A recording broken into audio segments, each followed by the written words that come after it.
Bonjour à tous. Donc avec l'équipe de coordination du Téléthon qui œuvre chaque année pour essayer de faire en sorte que le Téléthon en Vendée, eh bien, il se développe toujours, donc qui est présente ici dans cette salle qu'on vous présentera tout à l'heure, avec l'équipe de délégation départementale, donc le délégué Christian Baudry qui est là avec sa belle écharpe jaune, donc qui anime lui aussi une équipe de bénévoles qui a en charge l'aide aux familles de malades et aux malades. Avec également Jacqueline Martineau qui anime avec Givran Animation et son équipe le Téléthon à Givran. Eh bien, on est très heureux de vous accueillir ici pour ce lancement départemental du Téléthon qui comportera deux temps, une conférence et puis ensuite quelques éléments de présentation du Téléthon en 2017. Alors, je voudrais saluer la présence parmi nous de Laurent Boudelier, qui est conseiller départemental, maire de Saint-Hilaire-de-Riez, qui vous fait l'honneur d'être là aujourd'hui. Merci de votre présence. On a des excuses du président du conseil départemental, mais il est représenté par M. Boudelier. Et puis, on a également les excuses des sénateurs Didier Mandelli et Annick Bille. Alors, nous avons cette année un invité exceptionnel qui est Serge Braun, qui est directeur scientifique de la FN, qui dans quelques minutes va nous passionner, vous passionner sur finalement tout ce que mène, qui est permis par l'investissement qui est le vôtre depuis de nombreuses années au travers du Téléthon.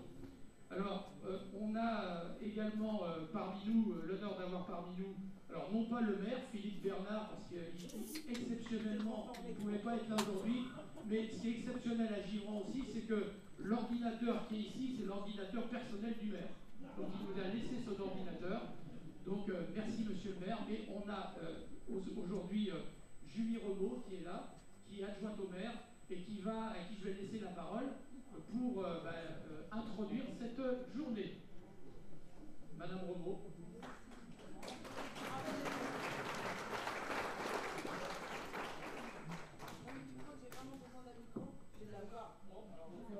Donc moi je sais ce qu'il me reste à faire.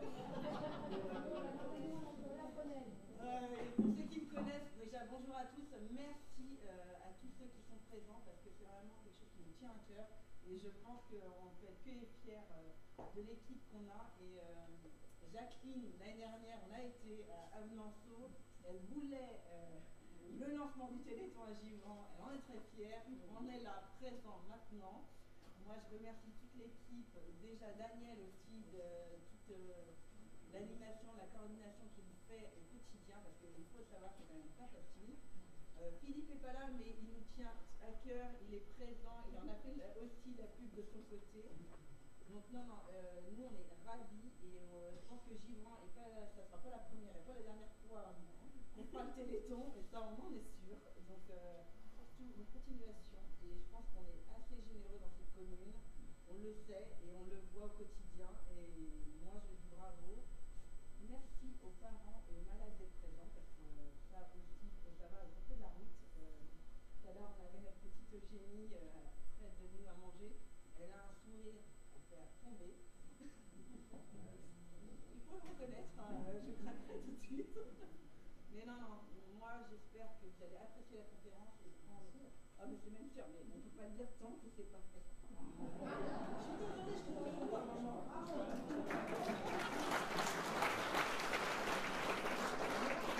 Merci beaucoup. Alors, je vais juste passer une petite chose avant de laisser la parole. Une petite présentation de ce qu'est la FN Téléthon.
passer au vif du sujet avec l'intervention de Serge Braun. Alors c'est le directeur scientifique de l'AFM Téléthon. C'est le directeur scientifique de l'association. C'est-à-dire que c'est lui qui impulse la politique de recherche et de guérison de l'AFM. Donc on est très heureux qu'il puisse aujourd'hui nous faire partager sa vision de ces 30 années qui viennent de passer, mais aussi de ce qui reste à faire. Merci Serge.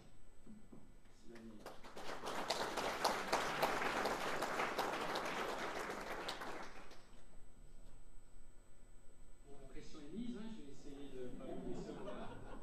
Puis ça fait bizarre de devoir appuyer sur Monsieur le maire. Alors, d'abord, merci de votre accueil parce qu'on sent, il y a déjà le parfum, la saveur du Téléthon. Et ça nous met beaucoup de baume au cœur. Et j'espère qu'à la fin de ces 4 heures de présentation que je vais vous donner, vous serez tous reboostés. Alors, je vais commencer par une petite anecdote. J'avais fait une intervention il y a 3 ou 4 ans à l'école de commerce de Troyes, qui avait formé le patron d'Optique 2000. C'était à son invitation que j'étais venu.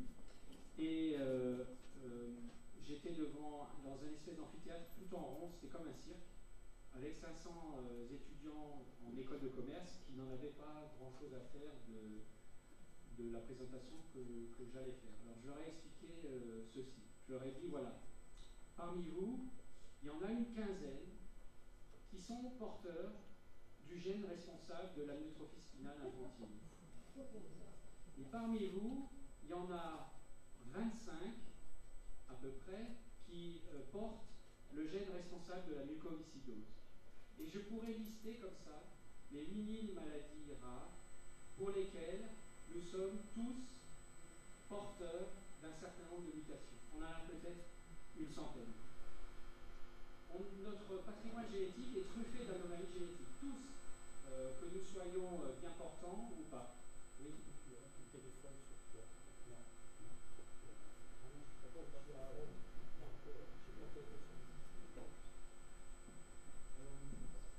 C'est pas grave. C'est les images qui comptent. Donc, chacun d'entre nous, on a des anomalies. Après, c'est la manière dont se transmettent les gènes, c'est le hasard, c'est les croisements entre les uns et les autres qui fait que la maladie peut se déclarer. Mais sur 4-5 générations, pas une seule famille n'échappera à une maladie rare. Parce que les maladies rares sont nombreuses, ça touche une personne sur 20, et sur 4-5 générations, tout le monde, à un moment donné, est concerné. Et un vrai problème de santé publique qui a été très longtemps négligé. Le Téléthon est arrivé en 87 dans un contexte de désert scientifique, de désert social, de désert médical. Là, alors on parle souvent des enfants, d'ailleurs on nous a même parfois reproché, entre guillemets, de mettre en avant les enfants, mais il se trouve que la moitié de ces maladies touchent les enfants, donc on ne peut pas en parler. Et la moitié de ces maladies sont mortelles.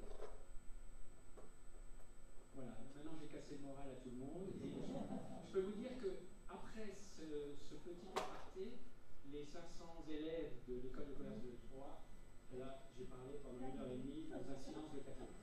C'est parti, c'est le coup d'envoi de ce Téléthon 2015. Bonsoir Sophie, bonsoir tout le monde. Bonsoir David. Alors, évidemment, j'espère que la passe est en route.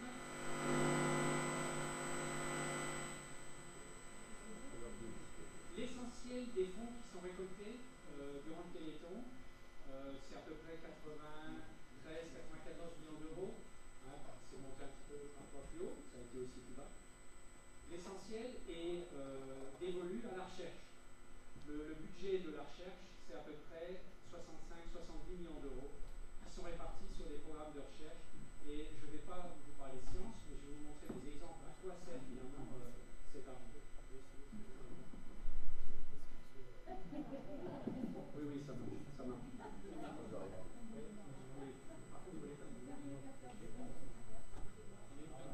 C'est pas les micros.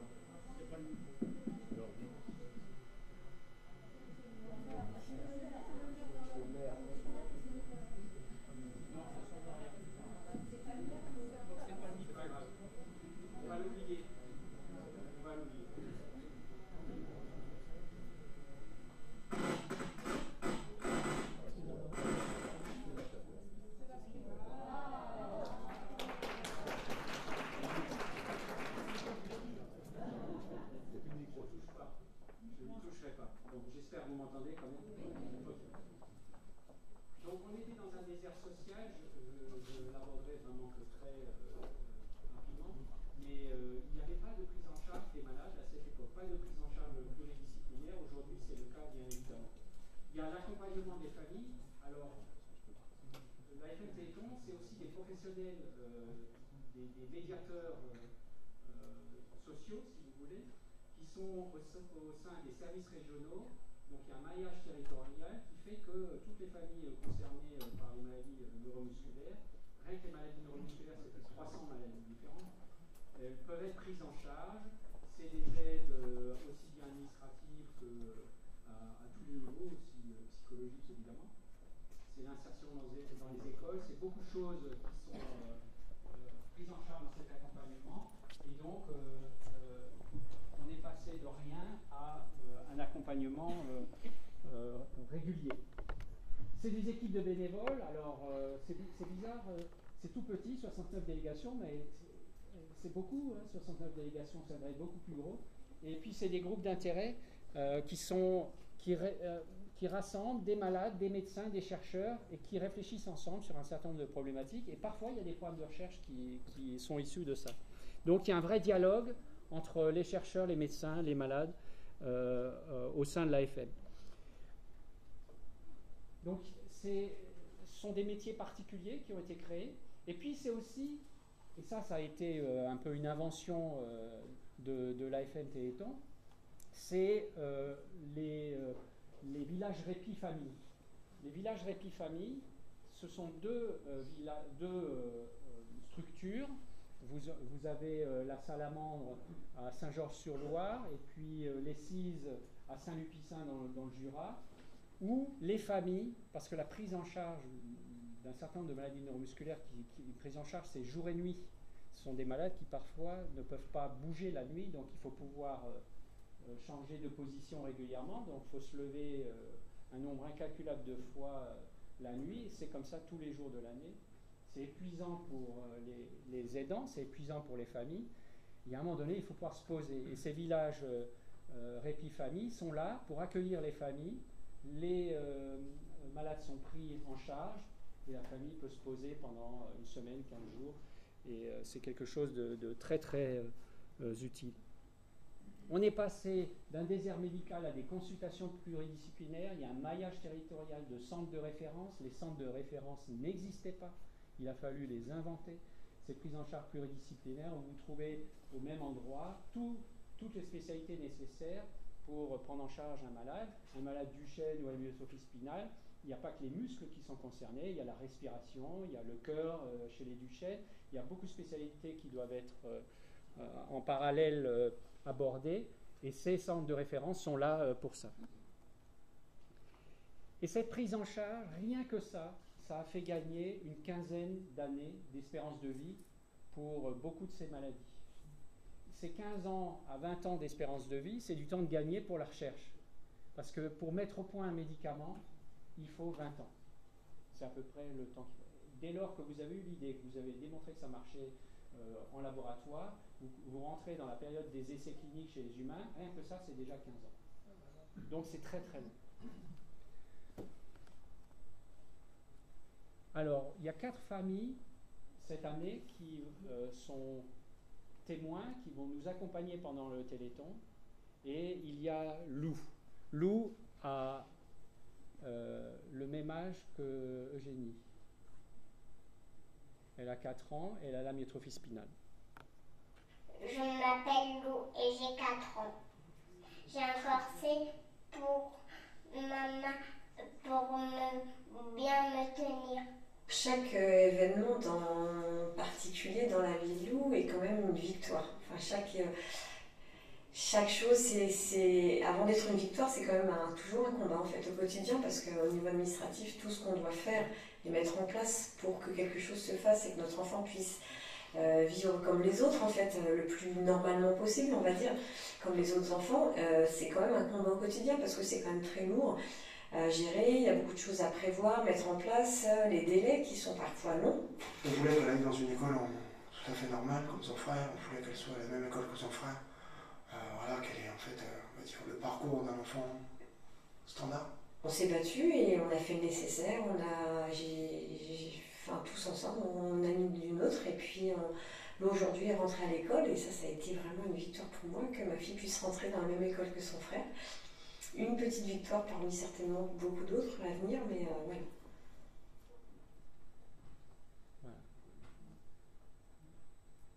Ça, c'est la première victoire. La première victoire, c'est gagner du temps sur la maladie et offrir la possibilité aux familles de s'insérer dans la société normalement, le plus normalement possible, ce qui, à l'époque, était impossible.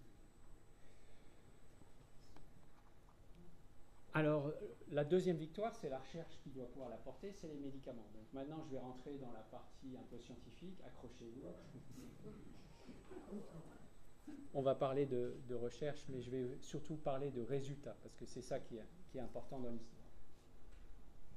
Je reviens au temps glorieux des premières années du Téléthon, et je cite Daniel Cohen, qui est un chercheur qui a eu l'idée de créer Généton, qui a convaincu Bernard Barato, le président de l'époque, de créer Généton. Et il était parti de ce postulat. Vous avez un budget de 500 000 francs, ah oui, c'était des francs à l'époque. Vous aurez des idées à 500 000 francs. En revanche, si vous avez un budget de 50 millions, vous aurez des idées à 50 millions. Lui, il avait des idées à quelques milliards. Et donc, ils ont créé Généton. Dès lors, s'est mis en place une stratégie que l'on qualifie de stratégie d'intérêt général. L'objectif, c'est de faire la différence dans un domaine scientifique qui serve aux maladies rares, mais qui puisse servir même au-delà des maladies rares. Ce n'est pas juste une maladie ou 300 maladies, c'est mettre en place des outils, favoriser des connaissances qui puissent servir à tout le monde. Parce que du coup, tout le monde va s'y intéresser, évidemment. Et Généton s'est créé en 1990 avec une mission, c'est de sortir les cartes du génome. À l'époque, il fallait 10 ans de recherche pour trouver un gène responsable d'une maladie. Donc des milliers de maladies, 10 ans par gène.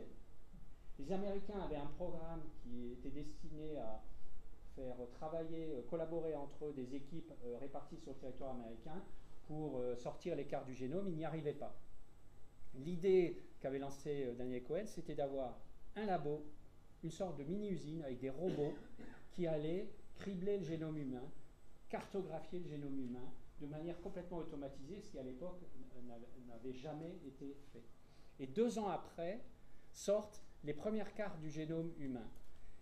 C'est la publication scientifique la plus citée dans le monde pendant 10 ans. Même un prix Nobel, il n'arrive pas à ça.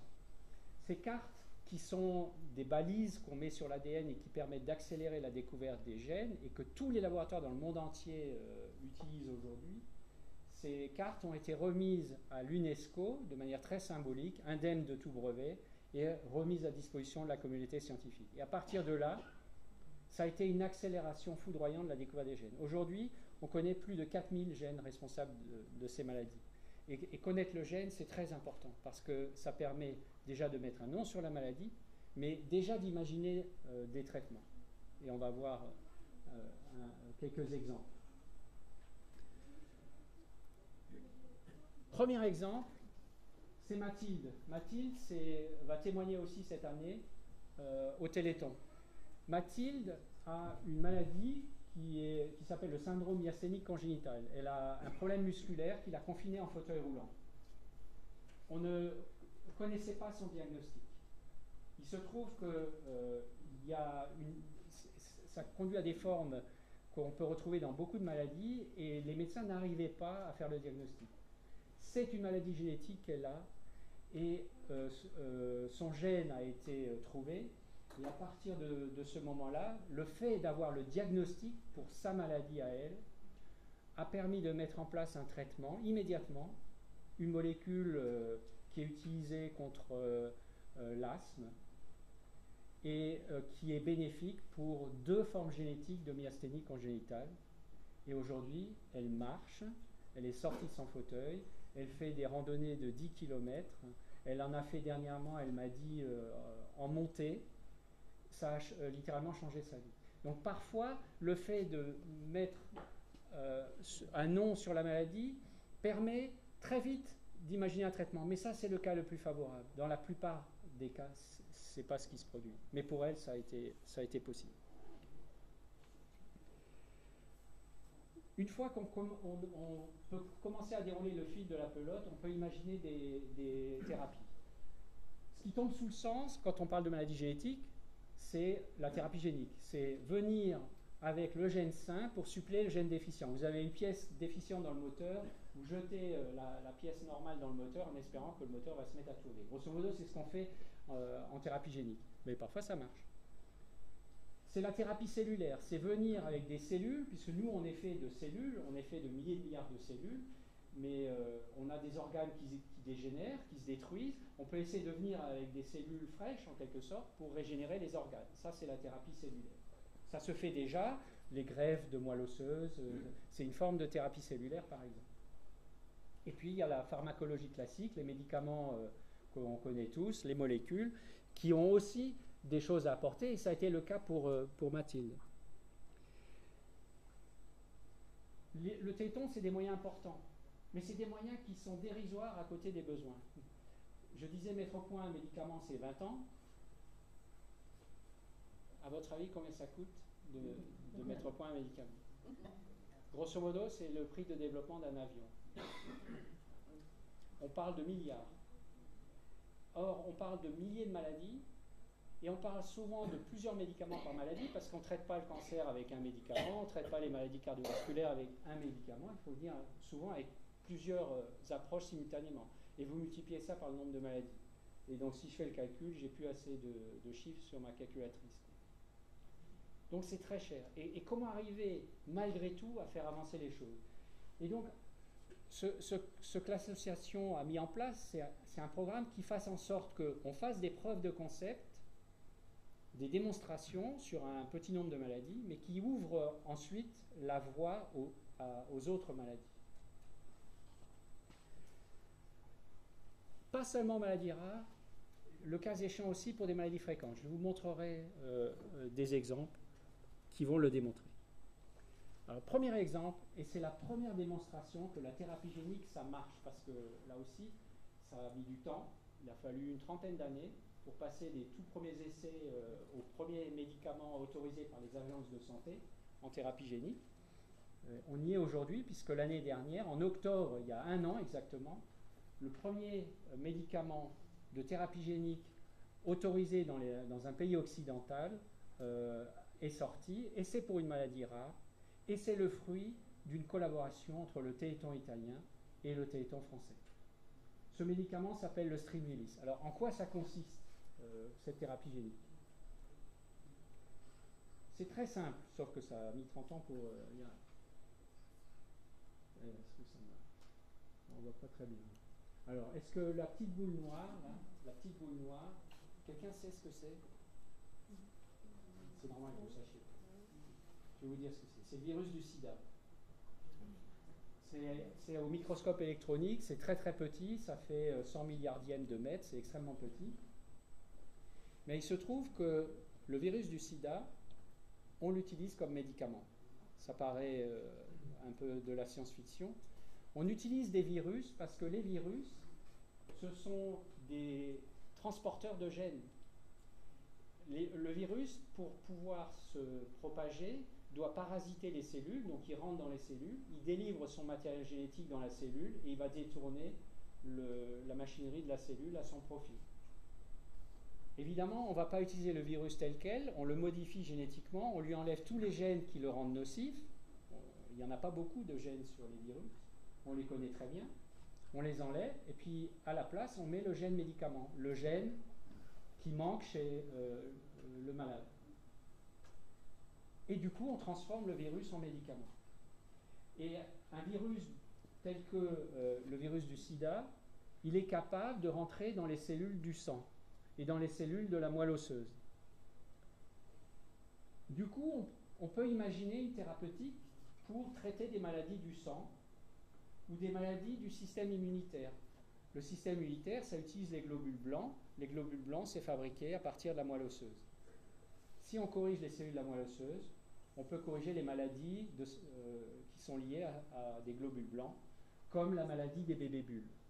La maladie des bébés bulles, ce sont des enfants il y a un petit défaut génétique dans son génome qui fait que son système immunitaire ne marche pas. Il y a des globules blancs qui ne marchent pas.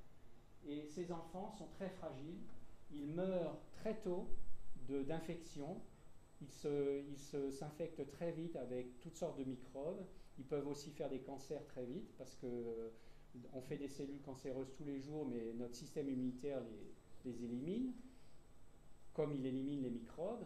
Mais ces enfants, comme leur système immunitaire ne fonctionne pas, ils décèdent prématurément d'infections ou de tumeurs.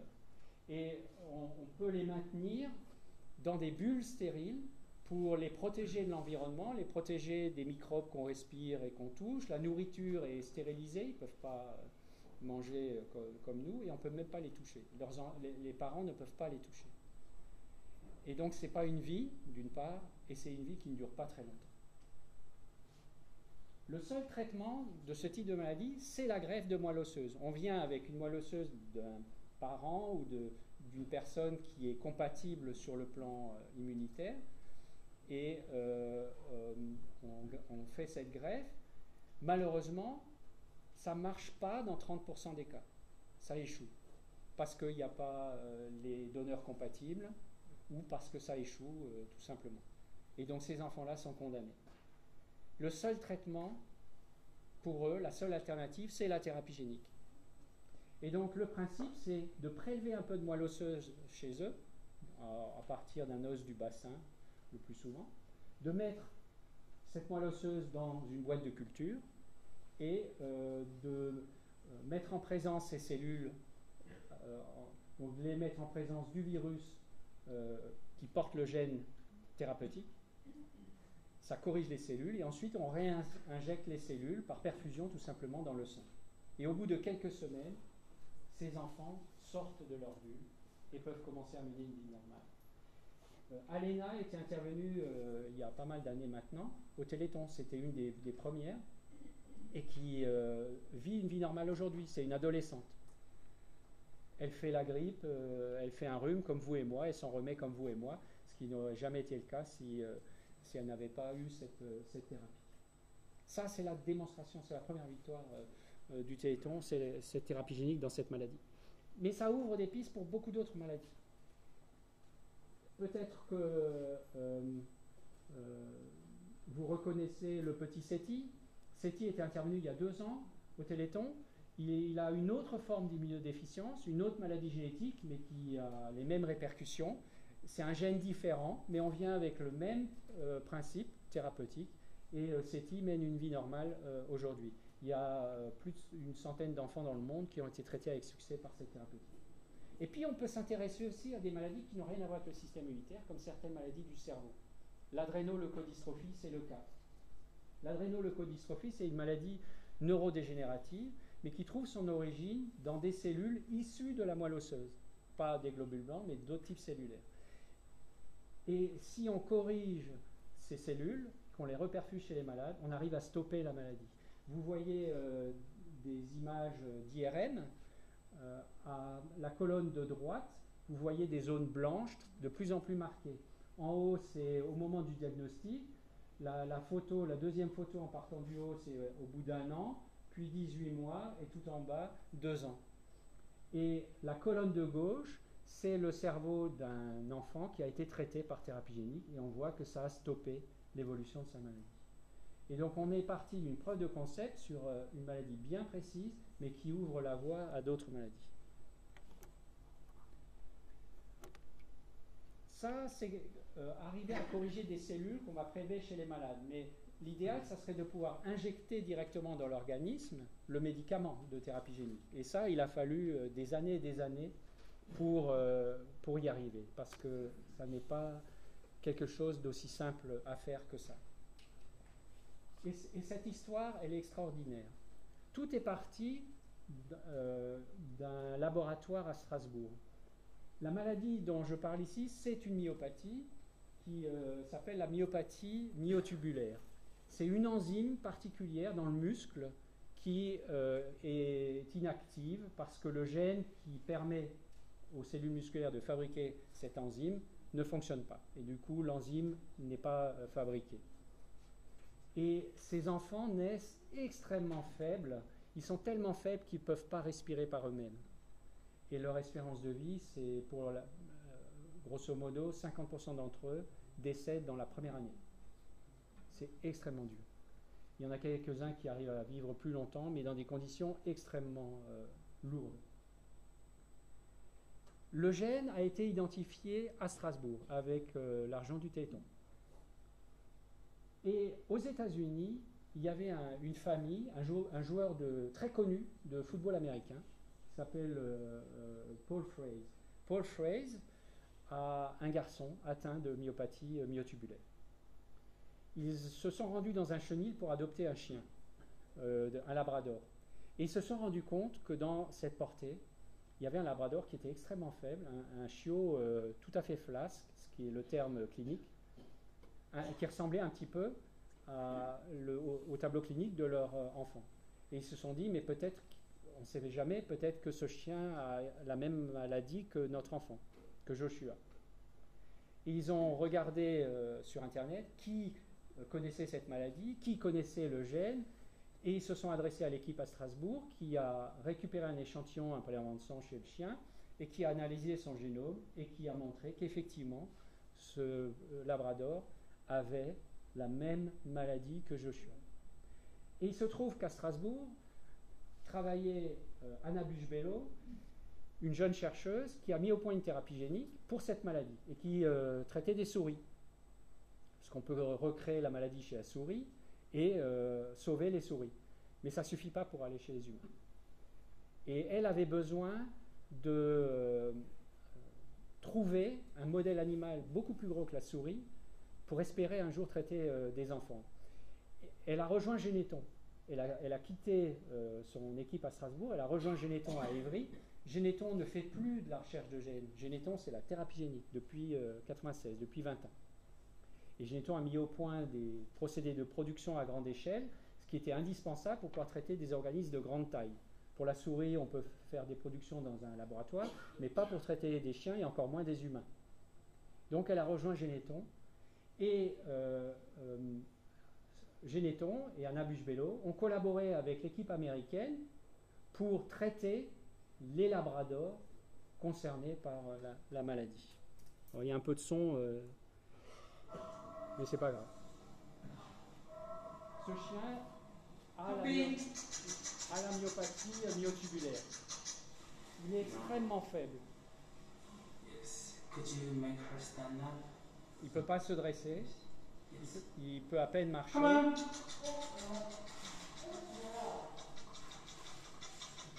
On lui demande de chercher un petit objet un peu plus loin dans le couloir. Il n'y arrive pas. Son espérance de vie, c'est 25 semaines. Il est âgé de 21 semaines. Il a encore, théoriquement, un mois d'espérance de vie, ce chien.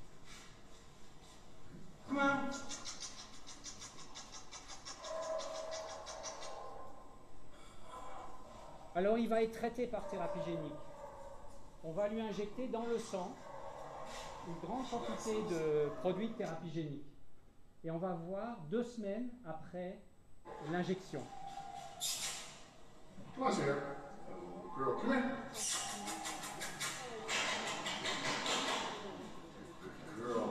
Et maintenant on va le voir 4 semaines après l'injection.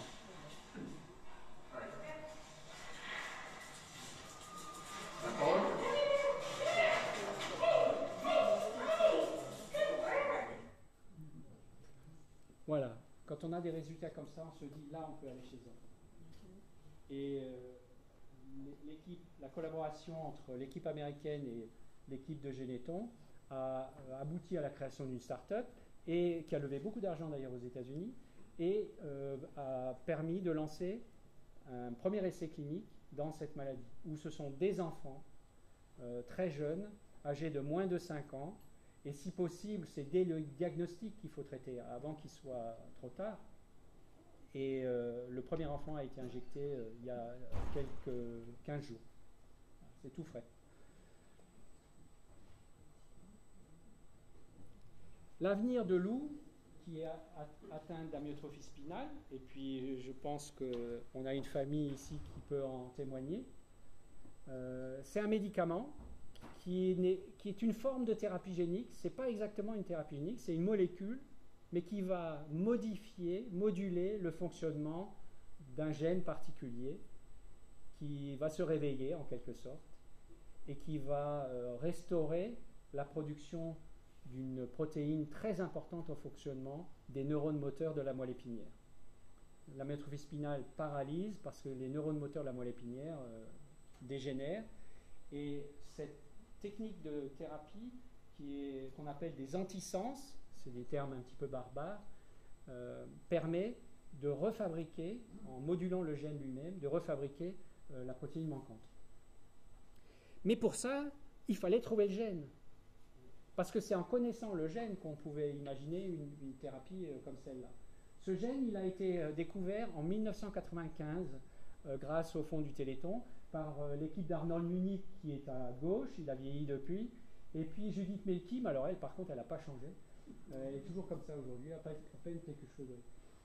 Et ils ont trouvé le gène, et ça a été la révolution dans cette maladie-là parce que ça a permis d'imaginer des thérapeutiques, et comme je le disais, il faut 20 ans pour que ça arrive, on est 20 ans après, avec le premier médicament qui est en train d'arriver. Il y en a d'autres générations de médicaments qui sont en préparation. Mais on n'y serait jamais arrivé sans la découverte du gène.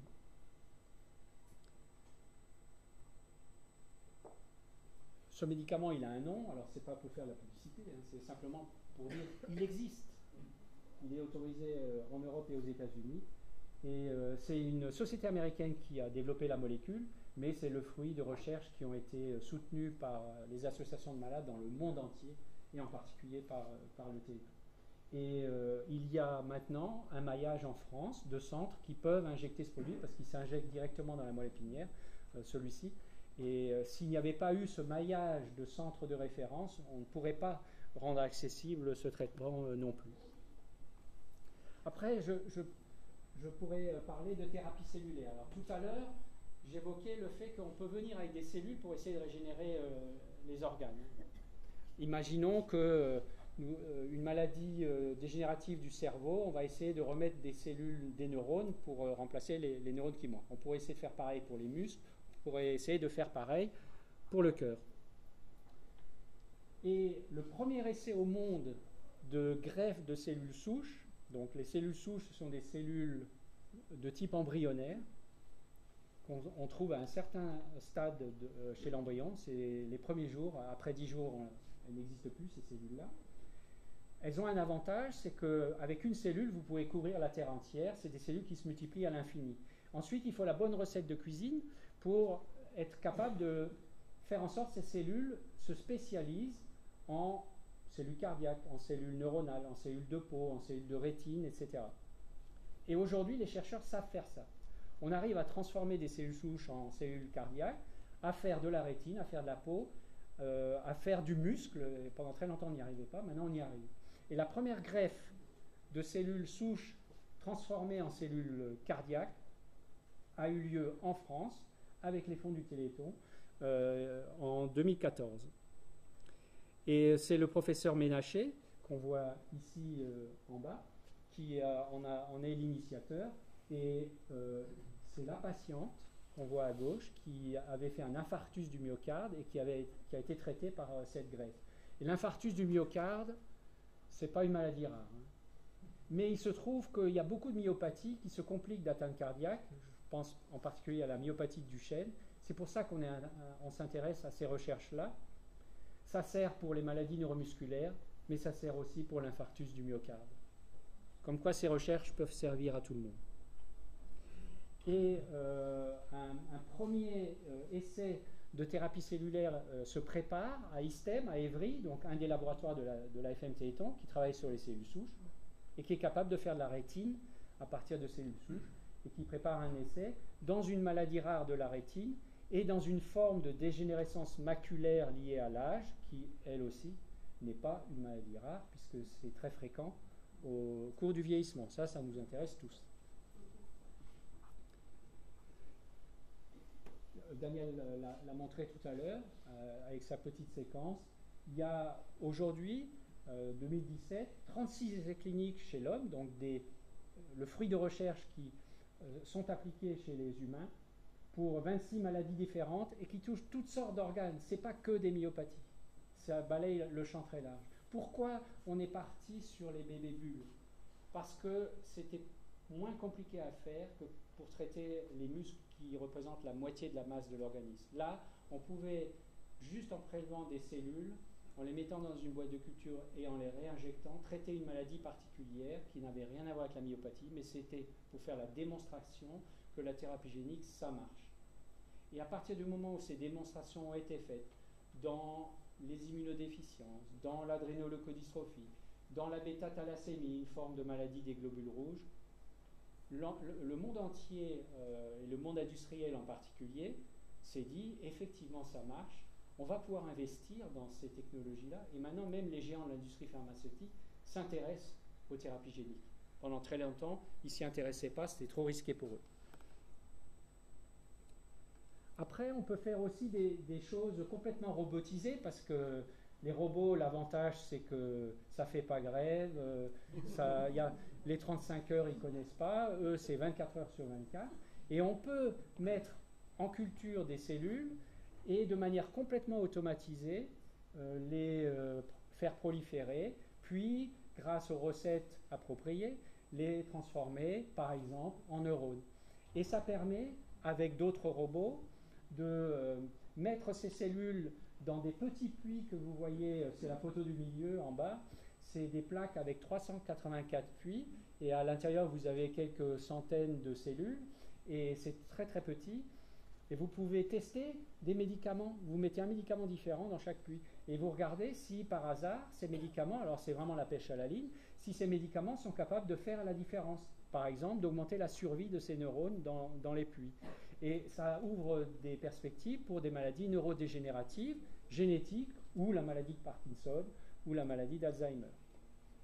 Et donc, on peut modéliser des maladies et passer en revue des centaines de milliers de molécules qu'on a dans ce qu'on appelle des chimiothèques. C'est des espèces de banques de molécules, souvent qu'ont généré les industriels, et on les passe en revue pour un peu comme le pêcheur qui va lancer son filet, de temps en temps il sort un gros poisson, et puis de faire en sorte que ce poisson puisse faire des petits.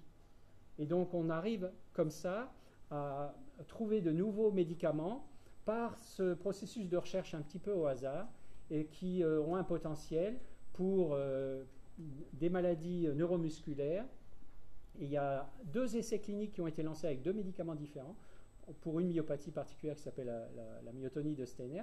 Et puis il y a d'autres essais qui sont en préparation. On est tous concernés. J'ai presque fini. On est tous concernés. Je pourrais passer des heures, d'ailleurs j'ai des topos qui durent des heures, qui expliquent comment, à partir de recherches sur telle maladie rare, on trouve des choses qui peuvent être utiles pour des maladies fréquentes. J'ai parlé de l'adrénoleucodystrophie, une maladie du cerveau, mais les thérapeutiques valent pour d'autres maladies neurodégénératives et il y a des essais thérapigéniques dans le Parkinson aujourd'hui. Je vais vous donner un exemple c'est toute l'histoire du Téléthon ici. C'est une maladie très rare. On connaît 3 cas en France. On est vraiment dans le champ des maladies rares. C'est la progéria. Ce petit poupon, à 10 mois, il a l'air tout à fait bien. Le voilà à 14 ans. Cette maladie s'appelle la progéria et elle se caractérise par un vieillissement prématuré. Ces enfants vieillissent plus vite et ils décèdent vers 14-15 ans de vieillissement. Et ils font tous les signes de vieillissement. Ils perdent leurs cheveux, comme nous.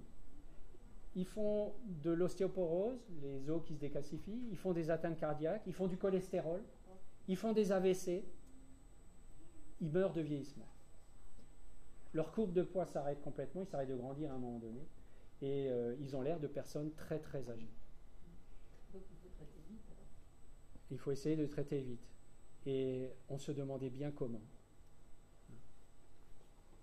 En 2003, l'équipe de Nicolas Lévy à Marseille a trouvé le gène responsable de cette maladie. Ça, c'était le premier élément important. C'est un gène qui est responsable de ce vieillissement prématuré. Il l'a trouvé. Il y a damé le pion aux Américains, parce qu'il y avait une sacrée compétition entre lui et une équipe aux États-Unis. Il a réussi à trouver avant eux. Et puis, il a décortiqué il a tiré le fil de la pelote et il a décortiqué ce qui se passait dans cette maladie. Ce que vous voyez ici, c'est une image au microscope d'un noyau. Alors, c'est à l'intérieur de la cellule. Il y a le noyau, c'est là que se trouve le matériel génétique, notre ADN. Le noyau, c'est très petit, c'est quelques micromètres, c'est très très petit. Et l'ADN est tellement petit qu'on ne le voit même pas d'ailleurs. Et pourtant, il fait 2 mètres de long, mais ça, c'est autre chose. Ce que vous voyez en haut à gauche, c'est, je ne sais pas si... Là, il y a des agrégats, là, c'est une espèce de tache fluorescente, c'est un marquage particulier qui met en évidence une protéine anormale qui a tendance à s'agréger. Normalement, ça devrait être comme ça. Ça, c'est un noyau d'une cellule progéria. C'est ce qui est caractéristique de la maladie. Il y a une protéine qui est là, mais elle est toxique. Et cette toxicité, cette accumulation de cette protéine, désorganise le fonctionnement génétique de la cellule et induit ce vieillissement prématuré. Mais en analysant bien ce qui se passait dans les cellules, l'équipe de Nicolas Lévy s'est rendu compte qu'on pouvait utiliser 2 médicaments qu'on trouve en pharmacie. Un produit qui fait baisser le cholestérol, ça tombe bien d'ailleurs, dans la progéria, il y a aussi un excès de cholestérol, et un produit qui lutte contre l'ostéoporose, et ça tombe bien, dans la maladie, il y a aussi de l'ostéoporose. Mais il faut les combiner, il faut les utiliser ensemble. Et en fait, en culture de cellules, on passe de ça à ça. Ça, c'est des noyaux de cellules traitées qui redeviennent d'apparence tout à fait normale. Ensuite, il fallait passer chez la souris. Voilà une souris saine. Une souris, ça fait à peu près 25-30 grammes. Ça, c'est une souris progéria qui est plus petite, qui perd sa fourrure, qui a le même défaut génétique que les humains et qui a une espérance de vie beaucoup plus courte. Et à droite, c'est une souris progéria qui a été traitée par ce mélange de 2 médicaments, la pravastatine et les zoledronate. Je vous donne la recette parce que vous les trouvez en pharmacie. Et ça augmente sa survie et ça restaure sa courbe de poids. À partir de ces résultats, l'équipe a lancé un essai clinique pour les enfants progéria européens. La moitié des enfants progéria suivent ce traitement aujourd'hui. Et d'ailleurs, l'équipe de Nicolas Lévy a identifié d'autres molécules encore plus puissantes que cette combinaison et qui vont être encore plus efficaces que ce qu'il a trouvé là. Et ça se prépare aussi pour ces enfants. Mais je dis pourquoi c'est toute l'histoire du téléthon. Elle s'appelait Mégane. Mégane était atteinte de progéria. Elle a témoigné l'année où Yannick Noah était le parrain du téléthon. C'était l'année où son gène avait été trouvé. Et elle était très heureuse parce qu'elle s'est dit maintenant on va pouvoir trouver un médicament. C'était en 2003 que son gène a été trouvé. Mégane aurait dû faire partie de cet essai. Et un essai clinique, c'est long à préparer, c'est des années de travail de recherche, puis des dossiers réglementaires, ça se défend devant les autorités de santé. On était même avec eux pour défendre le dossier devant l'agence du médicament en France. Et ensuite, ça se prépare avec les médecins, les infirmières, il faut faire venir les enfants qui sont très fragiles, ils ne peuvent pas se déplacer très facilement. Donc c'est une logistique à mettre en place, tout ça, ça s'organise avec des personnels soignants, des kinés, des infirmières, des médecins. Et tout se faisait à Marseille, tout se fait à Marseille. Et lors de la dernière réunion préparatoire, celle qui allait permettre de déclencher le début de l'essai, parce que les autorisations avaient été données, tout était prêt pour lancer l'essai, il n'y avait plus qu'à appuyer sur le bouton. Fin de la réunion, on peut démarrer. Le téléphone portable de Nicolas Lévy retentit. Je vous assure que c'est vrai. C'était la maman de Mégane qui annonçait la mort de Mégane. C'est la course contre la mort. Et le téléthon, c'est ça. C'est difficile à dire aujourd'hui parce que c'est le temps qui nous dit si effectivement on arrive à repousser le décès ou pas. On sait c'est qu'ils sont toujours vivants. C'est tout ce qu'on peut dire. Mais que derrière, il y a des molécules encore plus puissantes. Mais pour l'instant, par exemple, ils reprennent du poids. Ça, c'est un signe très important. L'ostéoporose qui régresse, etc. Le cholestérol qui baisse. Ça, on le voit. Mais ça, c'est le Téléthon aussi, la course contre la mort. Mais cette histoire, elle a un autre développement. Ce que vous voyez ici, ce sont deux noyaux au microscope. Alors, ils sont colorés en rouge, mais c'est la même protéine qu'on recherche, donc là, c'est en rouge, d'un enfant de 9 ans, tout à fait sain. C'est des noyaux qui sont tout à fait, d'apparence tout à fait normale. Là, maintenant, vous êtes tous de bons chercheurs, vous reconnaissez des noyaux Progeria. Ils ont une forme anormale, et puis, il y a ces agrégats, cette protéine qui s'accumule comme ça, qui est tout à fait anormale, et qui est le signe de la Progeria. Un enfant de 9 ans du même âge. Ça, ce sont des noyaux qui ressemblent furieusement à des noyaux Progeria. Forme anormale, agrégats, etc. Ce n'est pas des noyaux Progeria. C'est des noyaux d'une dame de 96 ans. En fait, dans notre vieillissement à chacun d'entre nous, s'accumule petit à petit cette protéine toxique, sauf qu'elle s'accumule en petite quantité, tout doucement. Dans la Progeria, elle est fabriquée en trop grande quantité. Mais chez nous, elle est fabriquée en petite quantité. Et cette accumulation est un processus majeur du vieillissement, à chacun d'entre nous. Et on le trouve aussi de manière accélérée à cause des effets secondaires des chimiothérapies. Les chimiothérapies, vous savez ce que ça fait. Ça fait perdre les cheveux, ça fait de l'ostéoporose, ça fait des atteintes cardiaques. C'est un vieillissement prématuré. Et quand on regarde les cellules de malades, je ne parle pas des cellules cancéreuses, hein, des autres cellules des malades, qui sont sous chimiothérapie, eh ben c'est exactement ce qu'on voit, des noyaux Progeria. Donc, on a un vieillissement qui est un processus lent d'accumulation de cette protéine anormale, et on a un vieillissement prématuré qu'on retrouve dans le cancer et dans le sida, du fait des chimiothérapies et des trithérapies.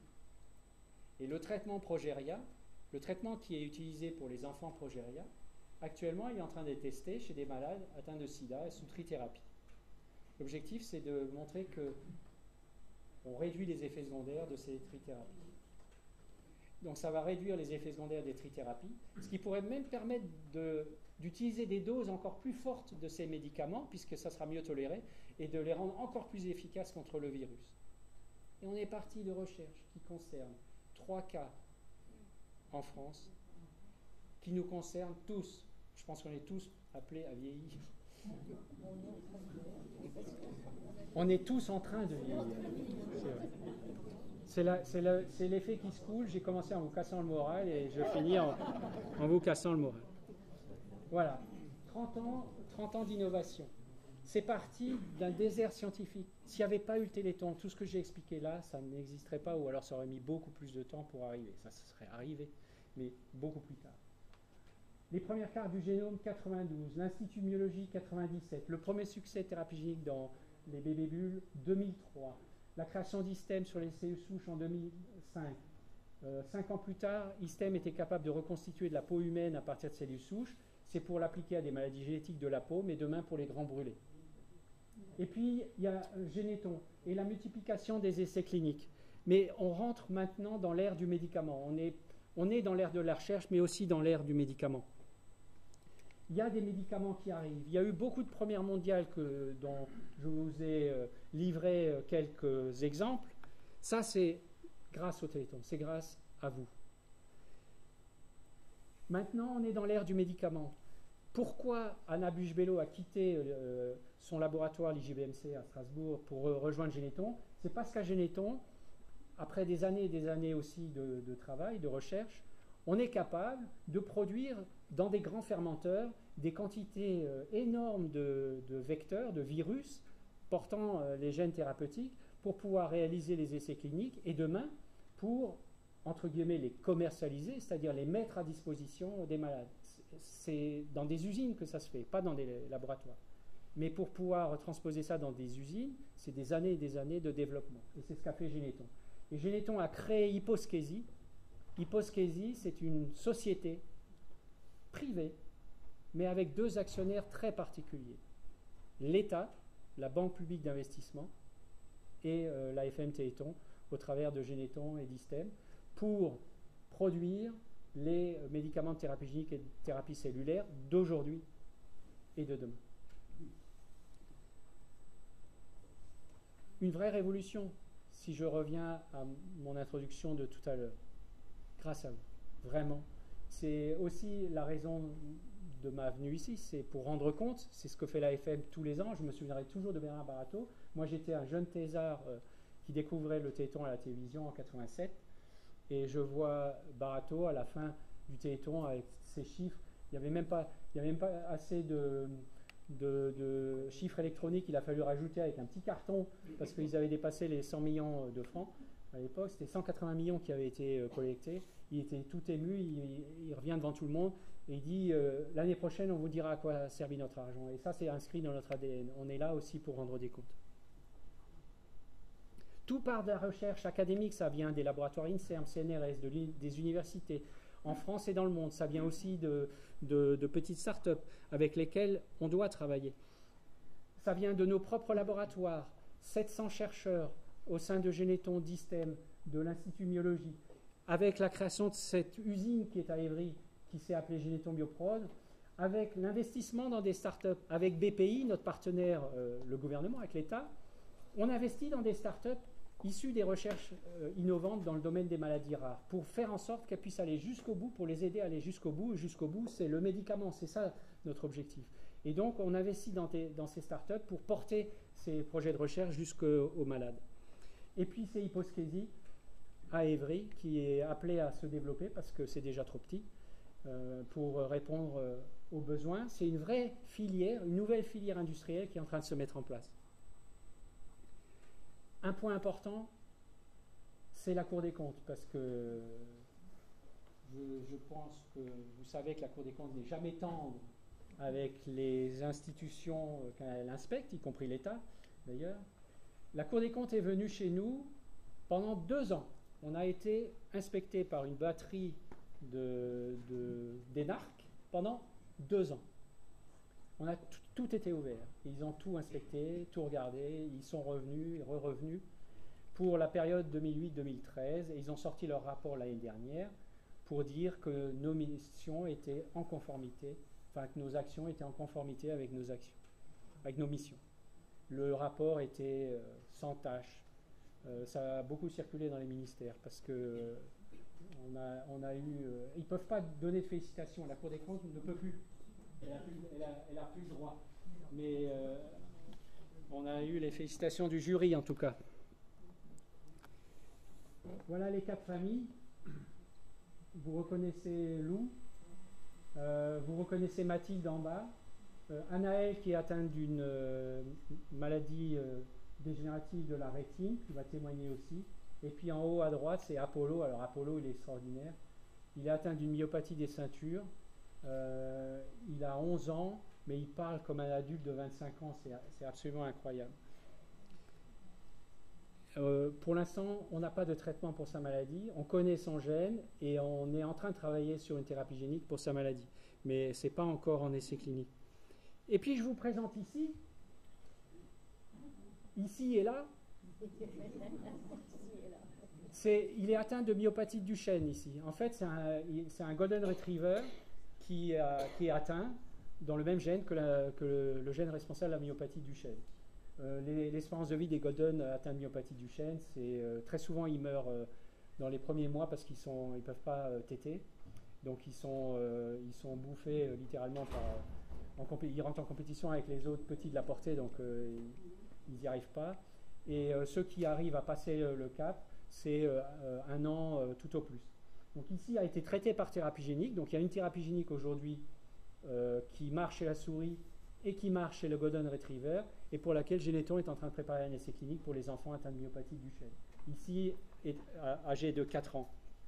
Je parle de chiens parce que je pense que cette année, on va beaucoup entendre parler d'activistes contre la vivisection et qui vont attaquer le Téléthon. On a droit chaque année à notre polémique. Cette année, ça va être probablement les anti-vivisectionnistes. Donc voilà, on ne torture pas les chiens, on les soigne.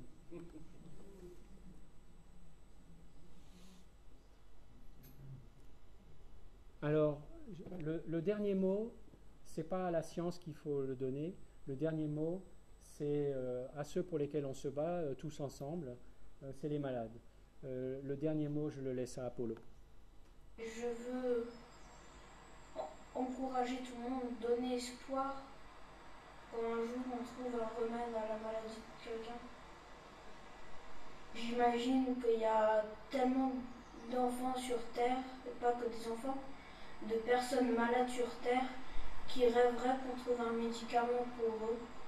Donc je m'engage, je fais la guerre avec eux pour trouver un médicament contre la maladie de Chaga.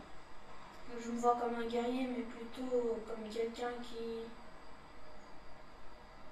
un guerrier qui va au combat se battre, quelqu'un qui est un peu plus dans le combat mental.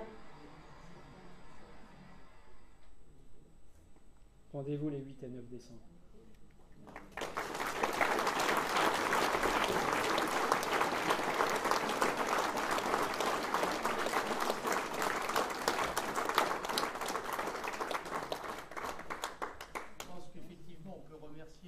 Serge de cette présentation tout à fait claire et poignante et porteuse d'avenir.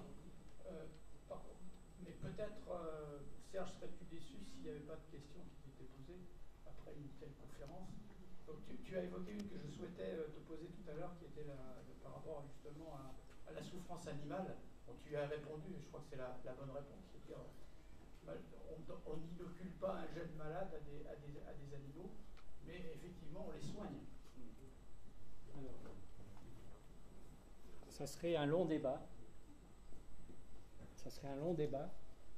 On ne peut pas imaginer passer de la boîte de culture de cellules ou de l'ordinateur de Monsieur le maire à un médicament qu'on va injecter à des enfants. C'est pas possible.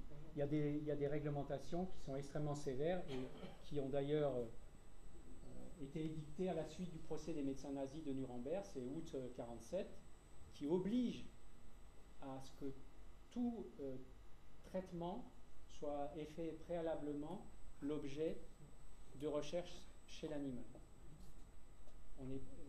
C'est juste pour le petit rappel parce qu'on a tendance un peu à l'oublier. Ça vient du procès des médecins nazis de Nuremberg. C'est une question d'éthique. Ensuite, scientifiquement, ça n'a pas de sens de penser qu'on peut reproduire avec une cellule ce qui se passe dans un organisme entier. Pas plus qu'avec une brique, je peux savoir comment fonctionne un gratte-ciel. Et encore, la biologie, c'est beaucoup plus compliqué que le fonctionnement d'un gratte-ciel. Donc, on est obligé, à un moment donné, de comparer les choses, de comparer ce qui se passe dans les cellules, de comparer ce qui se passe dans des organes, de comparer ce qui se passe dans un animal. J'aurais pu vous montrer des petits vers de 1 mm qui peuvent aussi modéliser certaines maladies. Même la myopathie du chêne, on peut arriver à voir certaines choses sur ces petits vers de terre. Et on peut traiter avec des médicaments qui les font bouger beaucoup mieux. Mais ça ne suffit pas pour pouvoir tester ces médicaments chez des enfants ou des adultes. Pareil. Il faut à un moment donné se rapprocher le plus possible d'un organisme humain. Et ce qui rapproche le plus possible d'un organisme humain, c'est déjà un organisme, donc animal. Et il y a des animaux qui développent des pathologies similaires aux maladies humaines, ce qui est bien la preuve que oui, ils sont comme nous, mais ils sont aussi différents, mais ils ne sont parfois pas si différents que ça. Et donc, on est obligé de passer par ces recherches. Et il se trouve qu'il y a des chiens qui développent spontanément cette maladie. On peut la provoquer, chez la souris en particulier.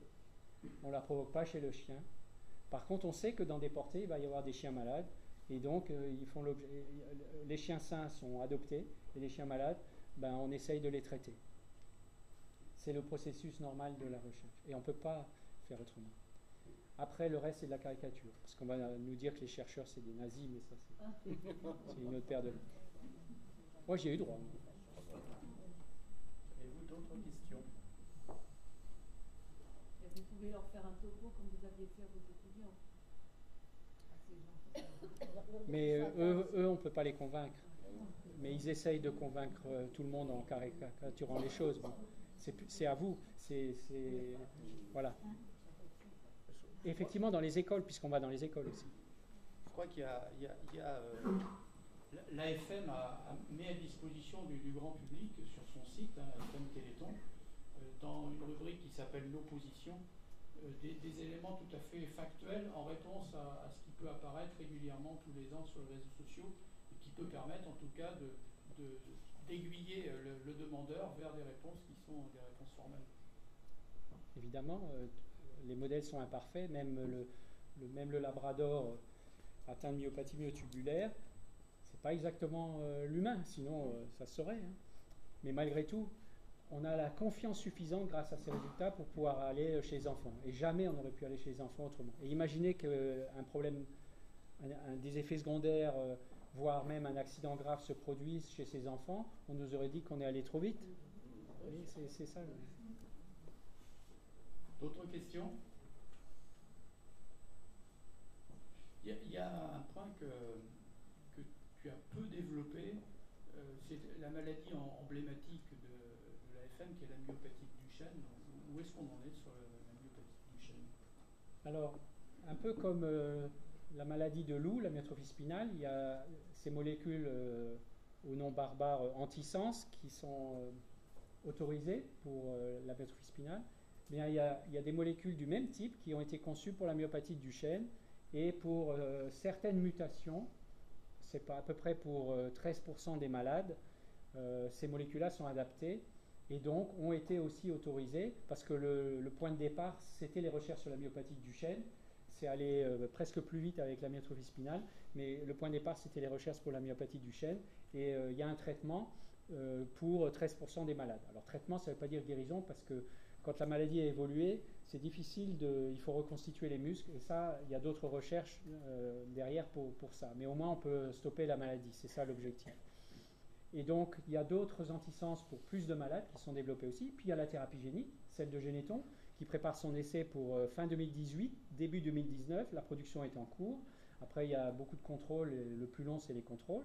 Mais les résultats ici, fait partie de ces chiens qui ont été traités. Et puis, je ne compte pas les souris qui ont été traitées avant, avec succès. Et donc, grâce à ces résultats-là, on est en train de constituer les dossiers pour pouvoir traiter les enfants atteints de myopathie de Duchenne. Et là, ça vaudrait pour tous les malades, puisque c'est une thérapie génique qui ne dépend pas de telle ou telle caractéristique génétique de ces malades. Donc la myopathie de Duchenne, ça avance aussi. Il y a au moins 30 molécules différentes qui sont en essai clinique dans le monde, soit des médicaments plus classiques, soit des médicaments innovants comme ceux que j'ai évoqués. Donc c'est une recherche très active. Pareil pour des myopathies des ceintures, c'est en train d'arriver pour certaines myopathies des ceintures, tout en bénéficiant de tout ce qui avait été réalisé dans la myopathie de Duchenne et dans la myotrophie spinale. Oui. Sur la vue, il y avait des recherches qui avaient été faites, ils sont en dents, peut-être sur l'homme, oui. Oui, j'aurais pu vous montrer les chiens briards de l'équipe de Nantes. J'ai ça dans mon ordinateur. Mais monsieur le maire ne l'a pas, je suis désolé. Oui, alors en fait, c'est une thérapie génique, on injecte sous la rétine un virus, un virus qui n'est pas le virus du sida, c'est un autre type de virus qui lui provoque aucune maladie chez l'homme d'ailleurs, mais qui est quand même modifié, avec un gène particulier pour l'amorose congénitale de Leber, qui est une rétinite génétique qui conduit à la cécité en général avant 20 ans. Et donc, il y a eu 9 malades qui sont rentrés dans un essai, un œil a été injecté. Et la publication vient de sortir tout récemment par l'équipe nantaise. Après 4 ans de suivi, il y a une stabilisation de la maladie. Donc ça, c'est très important. Mais parallèlement, il y a d'autres équipes dans le monde qui ont développé, pour la même maladie d'ailleurs, une thérapie génique qui est sur le point d'obtenir l'enregistrement aux États-Unis et bientôt en Europe pour cette même maladie. C'est la même technique, hein. C'est la même thérapie. C'est une biotech américaine qui avait levé beaucoup d'argent pour pouvoir aller très vite et probablement que cette thérapie va pouvoir être proposée pour tous les malades. Mais c'est des travaux pionniers qui ont été menés en particulier à Nantes par Fabienne Rowling et dans l'équipe de Philippe Mouillet. J'aurais pu le montrer, mais je n'avais que 3 heures. D'autres questions? À propos de la progéria, est-ce que ça veut dire qu'on peut aller aussi vers des améliorations, des corrections du vieillissement de tout le monde? J'ai 122 ans, j'en prends depuis...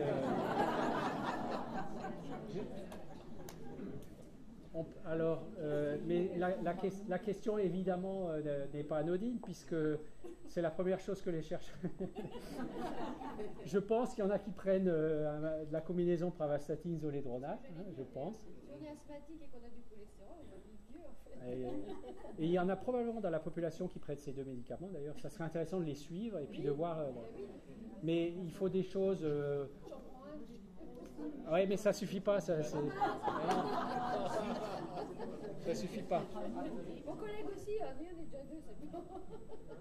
Mais partagez. Oui, on va faire ça. Mais maintenant, il y a des produits beaucoup plus ciblés qui empêchent complètement cette protéine toxique de se constituer et qui devraient être beaucoup plus efficaces. Et on peut penser effectivement que ça devienne un traitement un peu comme un complément, un traitement qu'on prendrait régulièrement. Je ne sais pas si ça nous fera vivre plus longtemps, mais peut-être mieux. C'est déjà ça. Mais en tout cas, c'est au départ d'abord pour les malades. Une autre question là. Oui, je voudrais savoir où en est la recherche pour la sclérose en plaques. Alors, la sclérose en plaques, on a un partenariat avec l'ARCEP, qui est l'association de recherche sur la sclérose en plaques, qui a son propre conseil scientifique, qui sélectionne un certain nombre de projets. Puis il y en a un certain nombre qui sont des projets de thérapie génique ou thérapie cellulaire, et à ce moment-là, on soutient. Alors, il y a beaucoup d'industriels qui s'intéressent à la sclérose en plaques parce que ce n'est pas une maladie rare, mais qui touche la transmission nerveuse, donc les prolongements nerveux. C'est une maladie auto-immune, donc on fabrique des anticorps qu'on ne devrait pas fabriquer, et toutes les thérapies visent à empêcher la fabrication de ces anticorps et à contrôler notre système immunitaire. Là, contrairement au bébé bulle, le système immunitaire il fonctionne trop. C'est ça ce qui se passe dans la sclérose en plaques. Donc il y a des approches avec des médicaments de plus en plus ciblés sur le système immunitaire, qui sont des médicaments biologiques. Il n'y a pas de thérapie génique, on n'est pas dans le cas d'une maladie génétique, mais on pourrait aussi imaginer une thérapie génique, puisqu'on l'applique pour des maladies non génétiques, mais pour la sclérose en plaques, aujourd'hui, non. Il y a des recherches assez rigolotes, si je peux me permettre, sur le microbiote. Alors, je ne sais pas si vous savez ce que c'est que le microbiote. C'est ces bactéries qu'on a dans nos intestins, mais en fait, on en a partout. On en a sur la peau, on en a partout. On a 10 fois plus de cellules qui sont en fait des bactéries que nos propres cellules. C'est-à-dire que notre organisme, c'est un mélange de choses qui nous sont propres et de choses qui viennent de l'extérieur. On est une espèce d'énorme gratte-ciel avec beaucoup d'habitants qui ne sont pas nous. On a plein de bactéries. Et l'équilibre dans le microbiote, il y a les bactéries, mais il y a aussi des levures, il y a aussi un tas de micro-organismes qui collaborent et on pense que dans la sclérose en plaques, comme dans d'autres maladies auto-immunes, il y a un déséquilibre dans la flore, peut-être intestinale, mais en tout cas bactérienne, qui libère des substances qui vont déclencher ou favoriser la sclérose en plaques et d'autres maladies auto-immunes. Donc il y a des recherches pour essayer de rééquilibrer le microbiote. Pour l'instant, les produits que vous trouvez en pharmacie, où on vous dit c'est pour restaurer votre microbiote, c'est pas le fruit de recherche très poussé, on va dire. Mais c'est un domaine qui est vraiment intéressant et qui va sans doute déboucher dans les années qui viennent sur des choses très surprenantes, même sur notre propre comportement. On sait que le microbiote peut influer le comportement de souris, les rendre agressives ou calmes, et je pense que chez nous, ça doit se produire aussi. D'autres questions? Oui, je veux bien. Vas-y, Laurent. Je voudrais savoir aussi où vous en êtes pour la recherche sur la myopathique Duchenne pour nos enfants atteints de 40 ans. Oui. Alors, ça vaut pour les enfants qui ont déjà passé un cap poussé, et même pour les Becker. C'est la forme un peu atténuée, moins sévère de myopathie Duchenne, avec des adultes qui peuvent atteindre même 60 ans. la thérapie génique que j'ai évoquée, celle de Généton, elle vaut pour tous les malades et elle pourrait être aussi s'adresser aux non-ambulants, ceux qui sont en fauteuil, parce que pour l'instant, les médicaments que j'ai évoqués avant, pour les Duchenne, ils ne sont proposés que pour ceux qui n'ont pas encore perdu la marche, mais ils vont l'être progressivement, je pense, pour les autres. Donc ça va être progressivement étendu aux non-ambulants, donc aux adultes. Ensuite, il y a d'autres produits qui sont en essai clinique pour réduire la fibrose, parce qu'il y a du tissu fibreux qui vient remplacer le muscle. Quand le muscle évolue, il dégénère et il est remplacé par de la graisse et du tissu fibreux. On sait par exemple chez les enfants, ils ont des gros mollets, c'est pas parce qu'ils ont des gros muscles, c'est parce qu'ils ont surtout du tissu fibreux et de la graisse. Et donc ça s'étend dans l'organisme et il y a des produits pour essayer de réverser ce phénomène. Et puis on travaille avec des équipes en France, mais on est en train de créer un réseau mondial pour une thérapie cellulaire pour régénérer le muscle. Donc en thérapie cellulaire, mais là c'est vraiment, il faut des années. Et puis il y a des choses en essai clinique chez l'humain, avec des géants de l'industrie pharmaceutique. Pourquoi ils sont intéressés à Duchenne et à d'autres myopathies? Parce qu'en fait, ces produits qu'on appelle des anticorps monoclonaux, alors c'est des espèces d'anticorps particuliers qui vont neutraliser une hormone particulière qui est un frein à la croissance musculaire. Il se trouve que le muscle fabrique aussi des choses qui freinent son développement. Et on appelle ça la myostatine. Vous connaissez des races bovines très musclées, en fait c'est des mutants. Ces races bovines, elles ont une mutation dans le gène de la myostatine, ils ne fabriquent plus cette hormone, mais ça a donné, et du coup ils ont beaucoup de muscles, et ça a donné l'idée aux chercheurs de neutraliser l'hormone avec des anticorps. Et donc ça c'est en essai clinique, et ça permettrait d'augmenter la régénération musculaire chez les Duchenne et dans les autres myopathies. Ça c'est en essai clinique de phase 2, phase 3, c'est-à-dire essai très avancé. Donc j'espère que dans les toutes prochaines années, ça pourra être proposé pour la myopathie Duchenne, et ça pourrait être utilisé en combinaison avec ce que j'ai évoqué avant. D'autres questions? Oui. Oui, bon, mais moi je suis atteint d'une sclérose en plaques, mais j'ai surtout des gros problèmes visuels. La vue s'en va. Je voudrais savoir, est-ce qu'il y aurait des choses pour ces trucs de vue là? Alors, mais les raisons. Ben oui, moi je fais de la biologie, je ne fais pas de l'électronique. Chacun son domaine. Encore qu'on utilise des machines. Oui, donc les conséquences visuelles sont liées complètement à la maladie elle-même. Donc si on s'adresse à la maladie, on peut essayer de contrecarrer ces conséquences visuelles. Séparément. Non. Mais après, il y a un professeur qui s'appelle José Sahel, qui est vraiment un grand ponte en ophtalmologie, qui est français, qui se partage d'ailleurs entre la France et les États-Unis, qui a l'Institut de la Vision à Paris, et qui a découvert un facteur particulier, une hormone qui a un nom barbare, RDCVF. C'est un grand ponte, mais il n'a pas beaucoup d'imagination, parce qu'il l'a appelé comme ça. RDCVF, c'est un produit qui est comme un antioxydant, si vous voulez. C'est une substance qui assure la survie des neurones de la rétine et qui pourrait être utilisée très largement en ophtalmologie. Donc il travaille à ça. Dans la sclérose en plaques, c'est un problème de conduction nerveuse, donc il faut vraiment faire en sorte que la gaine qui entoure le nerf optique se régénère. Et là, c'est vraiment les thérapeutiques en œuvre dans la sclérose en plaques qui doivent être le plus efficace possible et empêcher ça. C'est le nerf optique qui fait remonter le signal électrique vers le cerveau. C'est un problème de conduction nerveuse et c'est le même problème de conduction nerveuse qu'on a pour les autres nerfs qui nous font bouger. Et donc il faut contrer le problème. Et ça, c'est les thérapies en développement dans la sclérose en plaques. Il y a beaucoup d'immunomodulateurs qui sont développés actuellement et je pense là aussi dans les toutes prochaines années, vous allez voir des nouveaux noms de médicaments débouchés pour la sclérose en plaques dans ce registre-là. Il n'y a rien de spécifique pour la vue. Okay. D'autres questions?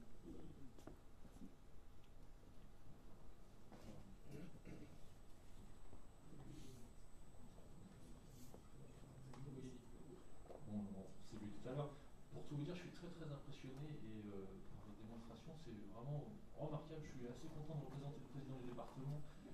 Il n'est pas là, donc j'ai pu assister à une des réunions et une des conférences voilà, les plus impressionnantes que j'ai pu voir depuis pas mal de temps. Donc, y compris mes réunions.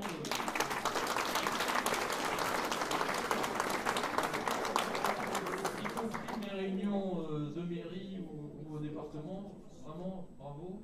Il y a des mots qui reviennent, qui font chaud au cœur, qui nous donnent beaucoup d'émotions. C'est l'espoir pour les enfants qui sont déjà nés, mais aussi tous ceux qui sont à venir. Et une des questions que j'avais, c'était par rapport aux maladies rares. Vous parlez de 7600 à peu près de maladies rares. On entend parler des problèmes des ondes, on entend parler des problèmes de l'alimentation, on entend parler des problèmes de dérèglement climatique. Est-ce que vous trouvez qu'il y a une accélération du nombre de trouvailles sur les maladies rares, enfin, qu'il y ait plus de maladies rares qui se déclenchent, ou que vous en trouvez plus ou moins finalement? Alors on en trouve plus, mais probablement parce qu'on a les moyens de les trouver, on n'avait pas avant. Donc c'est pas nécessairement parce que l'environnement interférait. Alors que l'environnement, c'est un peu ça la question je pense, que l'environnement intervienne sur notre ADN et donc induise des anomalies génétiques, interfère en tout cas avec notre ADN, c'est très possible. D'ailleurs, c'est pour ça qu'on est là. C'est-à-dire qu'on est le fruit de l'évolution et de modifications tout au long des centaines de millions d'années de l'ADN. L'évolution, ça commence par ça. L'environnement, c'est les ultraviolets du soleil, c'est la radioactivité même naturelle, hein, parce que vous allez dans le Massif central, vous avez une sacrée radioactivité, et on a de la radioactivité partout. Donc ça intervient aussi. Puis après, il y a les agressions chimiques qui peuvent aussi interférer avec l'ADN, peuvent induire des modifications dans l'ADN.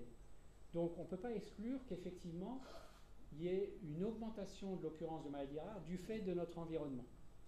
Maintenant, on sait d'ores et déjà que le nombre actuel de maladies rares va doubler parce qu'on ne les a pas encore toutes découvertes. Mais l'environnement va augmenter, ça va être un facteur de risque. Mais c'est un processus normal que la maladie rare arrive.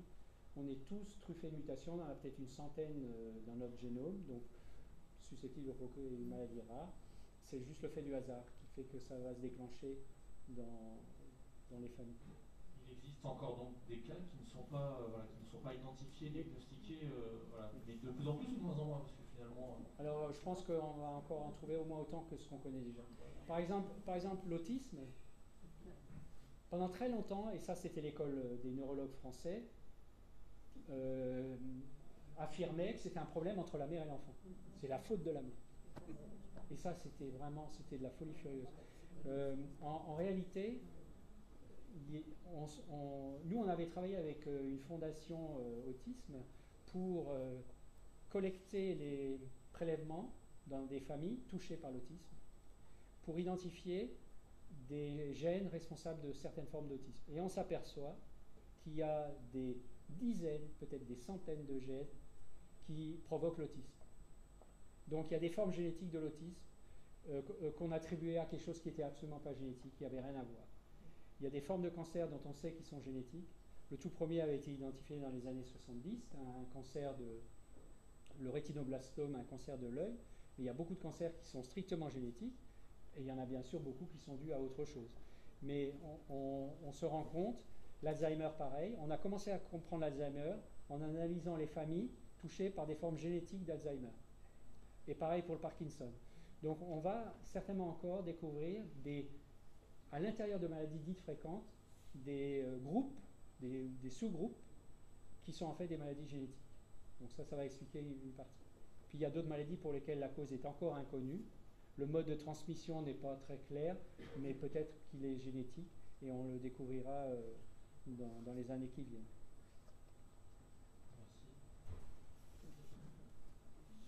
Je vais proposer que M. Coutelier puisse maintenant conclure cette première partie. Après, la seconde va être plus courte, je vous promets. Mais en tout cas, ça va nous permettre, après cette intervention importante, de marquer un temps de respiration. Oui, très rapidement, ne vous inquiétez pas, j'en ai maximum pour 2 minutes, en général je vais assez vite. Je représente le président du département, vous savez toutes et tous à quel point les Vendéennes et les Vendéens sont attachés à la solidarité et aux dons et au bénévolat. Le double cœur vendéen, c'est un vrai sens pour vous comme pour moi, donc il n'y a aucun problème là-dessus. Je suis encore sous le coup de votre intervention, donc c'est vraiment impressionnant. Et dire, j'ai failli vous demander d'intervenir avant moi. Oui, mais j'ai bien fait de... Ah oui, j'ai bien fait de rester. Donc je voulais, au nom du département, bien évidemment, vous remercier pour votre implication par rapport à cette opération de collecte de dons, évidemment, mais aussi tout ce qui est derrière, tout ce qui découle justement de cette collecte de dons, parce que vous donnez beaucoup plus que uniquement aller chercher du don, vous donnez beaucoup de temps et beaucoup de patience pour les uns et les autres et pour vos familles et pour nous tous. On l'a bien vu tout à l'heure, hein, à travers les maladies rares, on touche finalement l'ensemble des maladies. Moi j'ai moi-même des problèmes de décollement de rétine. Je sais qu'en vieillissant j'aurai peut-être de l'ADM là et c'est un sujet qui forcément me touche très directement. Donc ça veut bien dire que chaque petit grain de sable peut faire une plage vraiment très très importante, donc il faut continuer à œuvrer et donc je suis très très content de voir qu'il y a encore beaucoup de mobilisation sur la Vendée, mais je n'en doutais pas. Et puis je voulais féliciter quand même les Givrandaises et les Givrandais d'avoir réussi à organiser aujourd'hui cette manifestation, hein, ce lancement de collecte. Et je sais que les dons sont importants sur Givrand comme sur l'ensemble du pays de Saint-Gilles parce que nous sommes aussi des Vendéens, bien évidemment. Et donc je voulais vous saluer, vous féliciter pour ce travail parce qu'il faut garder la motivation et c'est tout cet élan qui va créer justement les conditions de retour peut-être à des dons au niveau national qui sont peut-être plus importants que ce qui se passe depuis quelques temps. Voilà, ça c'est un peu, suite aux dernières polémiques, c'est vrai que ça avait un peu chuté, donc il faut espérer que tout le monde retrouve de la sérénité et que les dons continuent d'affluer. En tout cas, la Vendée sera vue de manière exemplaire. Vous le savez peut-être, une petite anecdote, hein, mais sur le don du sang, on est le département leader en France. Et sur les dons d'organes, on est dans les 2-3 premiers de France aussi. Donc le don et la Vendée, ça a vraiment du sens. Bonne fin de journée à vous et puis merci de m'avoir